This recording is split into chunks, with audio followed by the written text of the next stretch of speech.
وقت ہے جس پہ سارا موضوع سمیٹا جا سکے اور نہ سارے پہلو بیان ہو سکتے ہیں. آپ کے پاس بھی وقت نہیں ہوگا اور آپ کو بیٹھنے کا موقع نہیں ہوگا.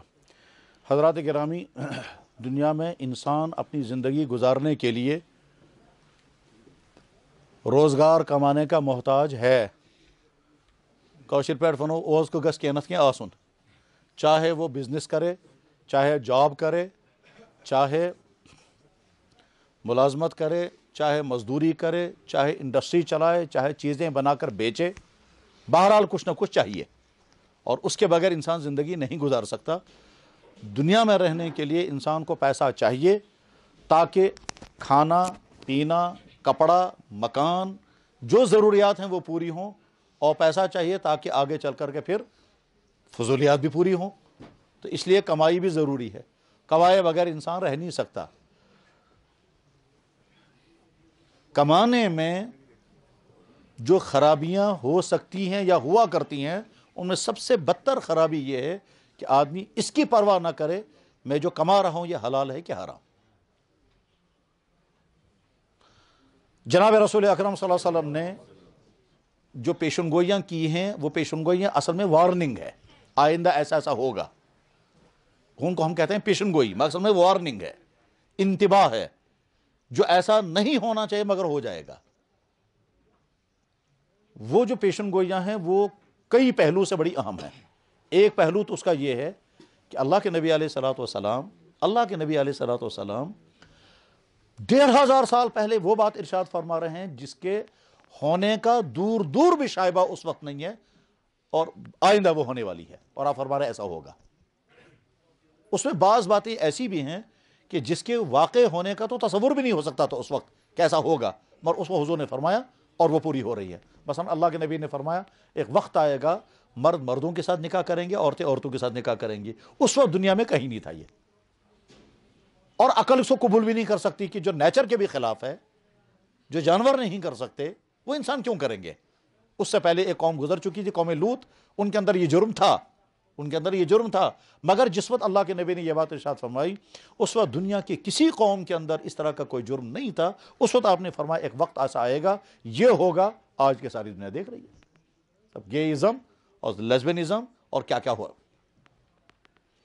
بلکہ تو ایک تو کوشش یہاں کشمیر میں بھی ہوئی تھی کہ انہوں نے کہا بھائی کشمیر میں لڑکے بڑے خوبصورت ہوتے ہیں تو اس لیے یہاں بھی چل جائے گا شاید یہ کام، مگر بعد میں وہ شاید ڈر گئے یا گھبرا گئے تو اس لیے فرار ہو گئے، واپس چلے گئے. ورنہ تمو کرا ارادہ یہ تہ کو شاید اس کھولی تھی اپر گراؤنڈ نے انڈر گراؤنڈ ہی صحیح، مگر خیر. تو اللہ کے نبی نے اس وقت یہ بات ارشاد فرمائی تھی.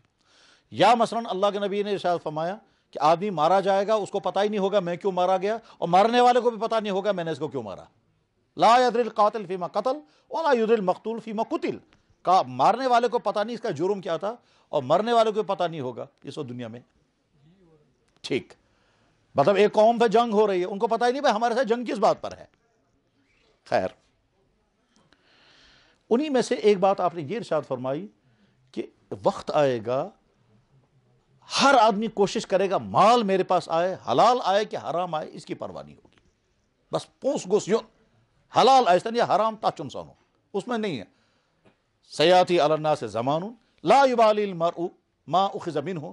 ایک وقت ایسا آنے والا ہے کہ آدمی اس کی پرواہ نہیں کرے گا کہ میں کیا لے رہا ہوں، حلال ہے یا حرام، بس آنا چاہیے پیسہ.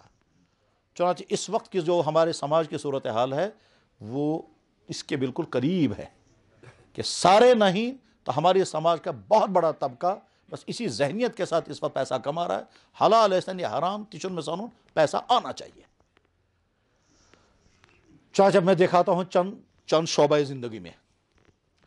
ایک ڈاکٹر ہے جو بہت قیمتی پیشے کے ساتھ وابستہ ہے، جس کے ساتھ انسانوں کی صحت کا تعلق ہے. ایک مریض پریشان حال انسان ڈاکٹر کے پاس پہنچتا ہے مایوس ہو کر کے، گھبرا کر کے، تنگ دل، پریشان حال. اس وقت یہ ڈاکٹر کا رویہ اخلاقی رویہ ہوگا تو آدھی بیماری تو ذہناً اسی وقت ختم ہو جاتی ہے.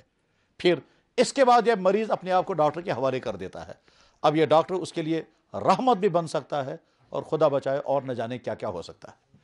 ایک ڈاکٹر فرض کیجئے وہ ہے جس نے اس سے فیس بھی لے لی. اب وہ یہ سوچتا ہے بیماری تو ڈائیگنوز ہو گئی مگر ٹیسٹ ضرور کروائیں گے تاکہ میں وہاں سے کمیشن لے لوں. تو لکھا آپ کو یہ ٹیسٹ، بیاکھ گو یہ ٹیسٹ، بیاکھ گو یہ ٹیسٹ. یہ سارے ٹیسٹ وہ کروا رہا ہے اس لیے نہیں کہ ڈائگنوز نہیں ہو رہا ہے، بلکہ اس لیے کرا رہا ہے تاکہ میں سے کمیشن لے لوں. ٹھیک، آگے سارے ٹیسٹ. بیمار جو ہے وہ پریشان ہو گیا ہے، میں ڈاکٹر ٹیسٹ لکھ میں اس میں ٹھیک نہیں آ رہا، تو وہ اپنی بیماری بھول جاتا ہے، اس ٹینشن میں آ جاتا ہے. اس کے بعد جب سارے ٹیسٹ ٹھیک ہو کر آ گئے، ڈاکٹر نے کہا ہاں سب کچھ نارمل ہے، اب آپ دوائی. اس کے بعد پھر ایک قدم اور آگے بڑھ کر مگر دوا انزِ فلانس نش تت بنی صاف دوا بدل بیٚیہِ کُنہِ جایہِ أنزِ نہٕ. یہ خاص میڈیکل سٹور کے پاس بھیجے گا، خاص میڈیکل سٹور کے پاس بھیجے گا، خاص قسم کے لیب کے پاس بھیجے گا، لیب کے پاس بھیجے گا، وہیں سے لے کر کے آنا تاکہ اس سے کمیشن لے. ایک خاص میڈیکل سٹور فارمیسی کے پاس بھیجے گا، اس سے دوائی لے کر آنا، اس سے بھی کہ میں سوچ میں یہ کسٹمر ون سے کمیشن. یہ جو یہ کما رہا ہے، ایک تو تنخواہ، اوپر پہ فیس، پھر لیب والوں سے کمیشن، اور اس کے بعد پھر ڈرگ سٹور والوں سے یا میڈیکل سٹور والوں سے جو کمیشن لے رہا ہے، یہ کیسے حلال ہو سکتا ہے؟ مگر اس کو اور اس کے بعد پھر تیسرا ایک اور ہے. اگر کوئی دوا بنانے والی کمپنی کو بڑا آفر کرے گی کہ صاحب آپ اگر ہماری اتنی دوائی نکال دیں گے، ٹھیک، تو ہم آپ کو پھر کیا ہوگا کہ جناب آپ کو سوئٹزرلینڈ کا ٹور کروائیں گے، آپ کو یورپ کا ٹور کروائیں گے، بلکہ بعض کمپنی والے کہتے ہیں ہم آپ کو عمرہ ٹکٹ بھی دیں گے. اور ڈاکٹر صاحب ان کی دوائیاں لکھ رہا ہے کیا صاحب عمرہ ٹکٹ مجھے ملے گا اور اسے عمرہ کرنے جائیں گے. ظاہر ہے یہ دوا ساز کمپنیاں یہ جو آفر دیتی ہیں، یہ پیسہ کس سے وصول کیا جائے گا؟ اسی کسٹمر بیمار سے. کیوں؟ کیسے وصول کیا جائے گا؟ دوائی کا ریٹ بڑھ جائے گی، کیونکہ وہ جتنا خرچہ کریں گے وہ سارا اس دوائی میں ڈال دیں گے کہ صاحب یہ دوائی اگر 5 روپے کی تھی، چونکہ ہم کو ڈاکٹر کو ٹکٹ دینا ہے، ہم کو ڈاکٹر کو گفٹس دینے ہیں، اور اس کے بعد پھر ایڈورٹائزنگ پر خرچ کرنا ہے، لہذا وہ سارے خرچے اس پر ڈال کر پھر دوا ساز کمپنی اپنا نفع رکھ کر کے پھر ریٹ مقرر کرتی ہے. اس بیچ میں بہت اچھے لوگ بھی ہیں جو ایک ایک پیسے کا حساب، مطلب ایک ڈاکٹر مجھے فون کرتا ہے، سورا کہا لگا جی میں سرجری کرتا ہوں. کل بھی اس نے فون کیا ایک نے، بہت عجیب، سبحان اللہ. یہ کل فون، خیر ڈاکٹر صاحب مجھے فون کر کے کہتے ہیں کہ جی کبھی سرجری چلتی رہتی ہے اور ہمارا اندازہ ہوتا ہے 1 گھنٹہ لگے گا، مگر وقت زیادہ لگتا ہے اور بیچ میں اذان ہو جاتی ہے. اب اذان ہوتی ہے تو مطلب یہ ہے کہ سب کچھ چھوڑو اور نماز پڑھو. اور اگر میں نماز پڑھنے کے لیے جاؤں گا، اگر میرا وضو ہے تب تو میں 15 منٹ میں آ سکتا ہوں، 10 منٹ میں بھی آ سکتا ہوں. اگر وضو نہیں ہے تو 10 منٹ وضو کے لیے لگیں گے، 10 منٹ نماز کے لیے لگیں گے. یہ 20 منٹ اس پیشنٹ کے لیے خطرہ ہے، اور کچھ نہیں تو خون نکلتا رہے گا. تو مجھے پیشنٹ کو کے پاس رہنا ہے یا نماز پڑھنی ہے، میں سمجھ نہیں پاتا ہوں. میں نے کہا جناب یہ مسئلہ میں نے پڑھا بھی نہیں، سنا بھی نہیں، اور ادھر سے ایک طرف سے اللہ کا حکم ہے، ادھر سے بیمار ہے. یہ دونوں میں اپنی عقل کا فیصلہ کیسے بتا سکتا ہوں؟ ہو سکتا ہے عقل کہے کہ بیمار کو گڑ اہم خدا سن حکم کو پوتس، یا عقل کہے کہ نہیں سے خدا کے حکم کے مقابلے میں انسان کیا ہے، تو پہلے اللہ کا حکم پورا کرو، انسان جگس. یہ سارے عقلی فیصلے ہوں گے. کتاب میں جو نکلے گا میں بتاؤں گا، میں ڈھونڈتا ہوں. بہرحال کتاب ڈھونڈی، کتاب میں مسئلہ نکل گیا، اور اس میں لکھا ہوا کیا صاحب، اگر ڈاکٹر یہ سمجھتا ہے میں نماز پڑھنے کے لیے جاؤں گا اور پیشنٹ کو تکلیف زیادہ ہوگی، نقصان ہوگا، نماز چھوڑ دو، پیشنٹ کو اٹینڈ کرو. یہ دین پوچھ رہا ہے، کہنے لگا بہت اچھا، میں مطمئن ہو گیا. جب دین، اگر میں نے نماز میری چھوٹ گئی، اگر میری نماز قضا ہو گئی، میں کہوں گا دین نے مجھے اجازت دی تھی، میں فری ہوں، اپنے سر پر کیوں لوں گا میں؟ ایسے بھی لوگ، ایسے بھی لوگ کہ کل جس نے فون کیا اس نے کہا کہ جی میں نے ایک پیشنٹ کو کوئی چیز لا کر کے دی، وہ پیشنٹ لے کر کے چلا گیا اور اس کو وہ کوئی باڈی میں لگانی تھی، وہ لگائی گئی، بعد میں مجھے پتا چلا وہ ڈپلیکیٹ تھی. اب میں پریشان ہوں، میں کیا کروں اب؟ اس سیکٹر میں ایسے لوگ بھی ہیں جو اس پر بھی پریشان ہوتے ہیں، اور وہ لوگ بھی ہیں. بہرحال سمجھنے کی بات یہ ہے کہ آدمی دیکھے میں جو کما رہا ہوں یہ حلال ہے کہ حرام. انجینئرنگ کے شعبے میں کیا صاحب دفتروں میں بلوں کو پاس کرنا ہے، یہ بلیں دیکھنی ہیں یہ صحیح بھی ہیں یا نہیں. آخر ہماری سڑکیں، ہماری بلڈنگیں، ہماری عمارتیں جو بنتی ہیں وہ ویسی کیوں نہیں ہیں جیسی ہونی چاہیے؟ وجہ اس کی یہ کہ صاحب وہ جو پیسہ غلط کمانے کا مزاج ہے، یہ غلط پیسہ کمانے کا مزاج مزدور، ٹھیکیدار، میٹ، اور اس کے بعد پھر انجینئر، پھر پاس کرنے والے، اس سے اوپر سب کا یہی ہے کہ بس آپ بلڈنگ کیسی بنے پاس کر دو، اور اگر نہیں پاس کرے گا پیسہ جیب میں ڈال کر کے پھر پاس کراؤ.